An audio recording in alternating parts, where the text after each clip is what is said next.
Hello, welcome to the podcast called Mr. K is Wrong, where I look at the Facebook posts of somebody that I used to know in my high school days named Mr. K, and I debunk his right wing bullcrap. So, in this instance, it's not something extreme that he posted, but it becomes extremely stupid when you put it in the context of who he is.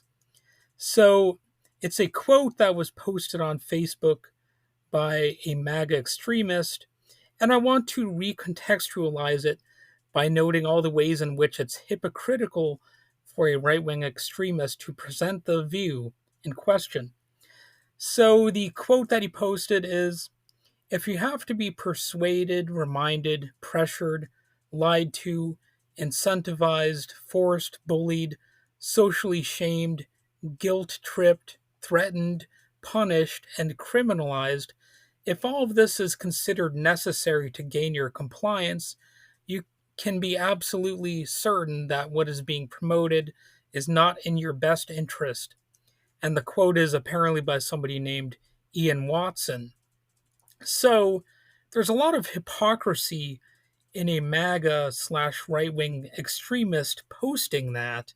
And a lot of you are going to get it right away, but I'm going to sort of get into exactly why it's hypocritical. So the quote is essentially about coercion, manipulation, and possibly state or social pressure being signs of something illegitimate. But here's the problem: right wing extremists, especially MAGA types, and, you know, religious extremists, theocrats, actively defend and celebrate these very tactics when it suits their ideology. So there are many examples of hypocrisy here that I'm going to get into. You have law and order authoritarianism. MAGA folks demand harsh policing.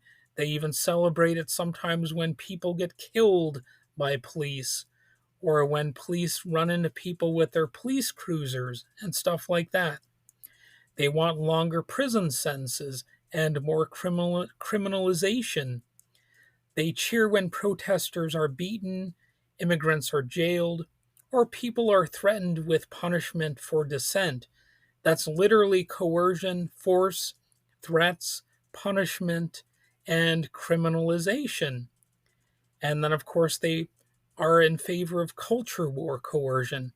They use social shaming, bullying, threats, and guilt tripping constantly. Think of how they police patriotism, attack LGBTQ people, or shame anyone who won't salute the flag or say the pledge, and all that kind of stuff. So there's also the state control of bodies going on. MAGA is all in on criminalizing abortion, banning gender affirming care, and controlling reproductive and sexual choices through laws, courts, and police. That's coercion of the most personal kind. And ironically, my position is actually more conservative in a certain sense than theirs. Here's what I say, just to clarify.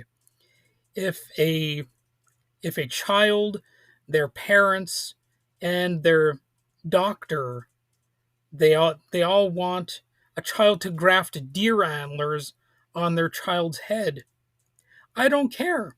It's none of my business. They should have the freedom to do that.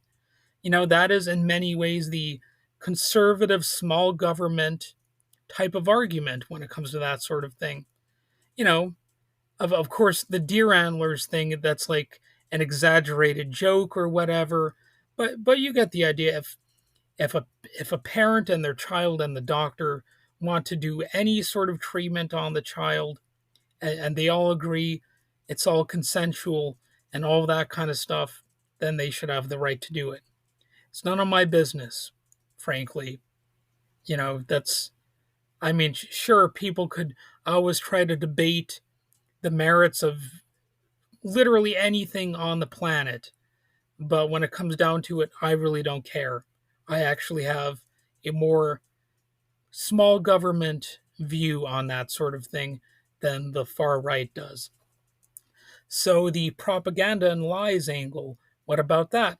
The right relies heavily on disinformation campaigns about immigrants, vaccines, elections, climate change, etc.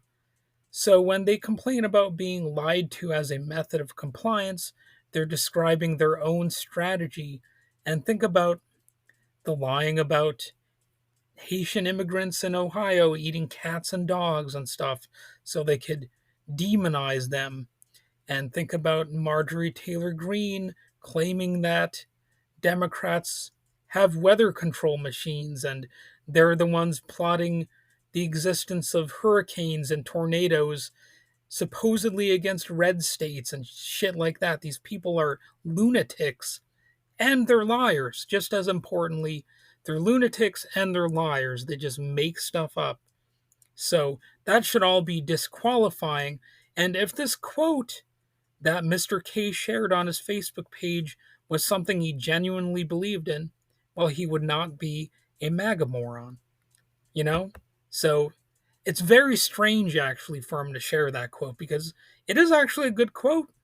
I mean, sure, you could poke holes into a few aspects of it, I'm sure, if you want to, because you can do that with practically any point of view in existence. But it's still a pretty solid quote. It would be very tricky to try to debunk it in a hugely successful way. And there's selective outrage about freedom, of course, from white right wingers. And they only complain about coercion when it's about them, like mask mandates or vaccines. And of course, they're fine with forcing everyone else to obey their vision of morality, religion, or nationalism. Some of these people, they do want a national religion. They want the United States government to tell me what God I have to believe in and all that sort of garbage. And I hate to break it to them, but you're not going to force me successfully to believe in all of your bull crap. Now you can put a gun to my head and even make it so I might say the words that you want me to say for fear of losing my life. But in my heart of hearts, I am not going to have the same point of view that you have. At the most, it would be me chickening out as a survival tactic. So it's not actually respect, it's not true adherence, it is fear. It is not true what they would have me believing. I wouldn't be a true believer. And that is how a lot of this crap works. That's how authoritarianism takes root. At first, it becomes a survival tactic, but eventually, people might start to believe the garbage that they're trying to promote as the actual truth.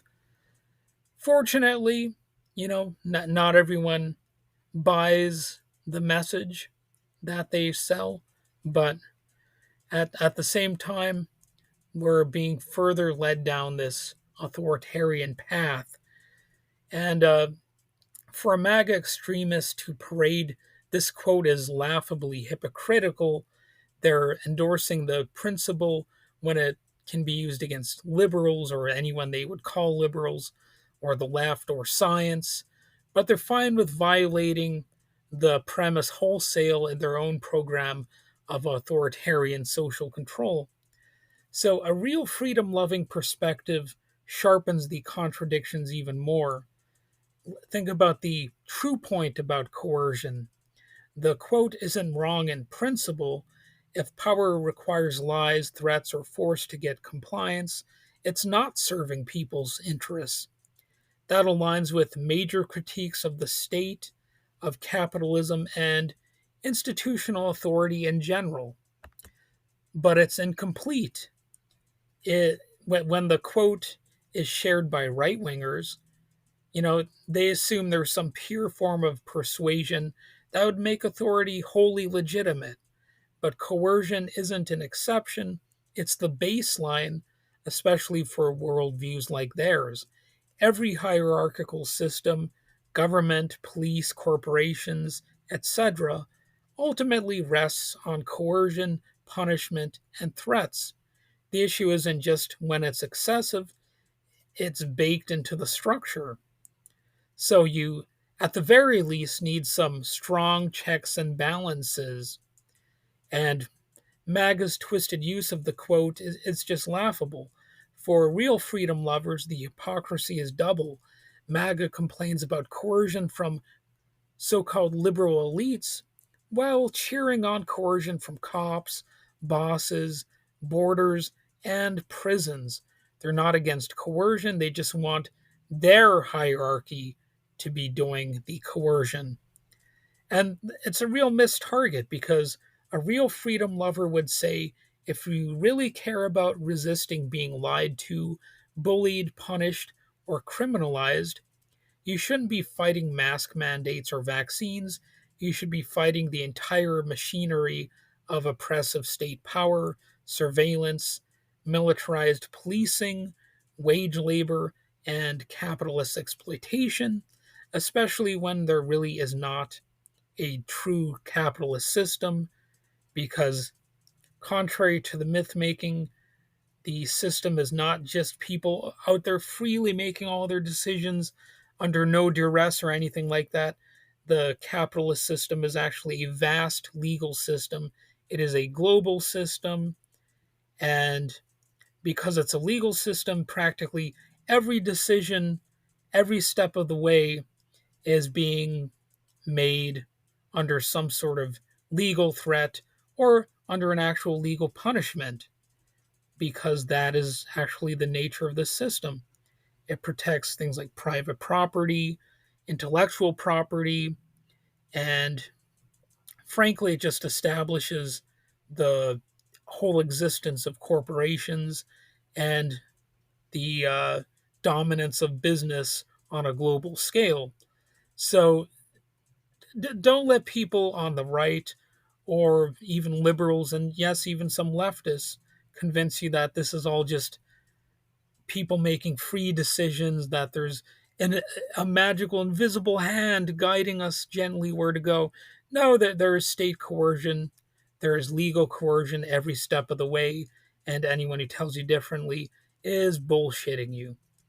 So the real critique is the quote points in the right direction, but it's being cynically weaponized by right wing authoritarians who are themselves champions of coercion. And if you take the logic seriously, it leads to MAGA, or it leads not to MAGA politics, but to anti authoritarian politics.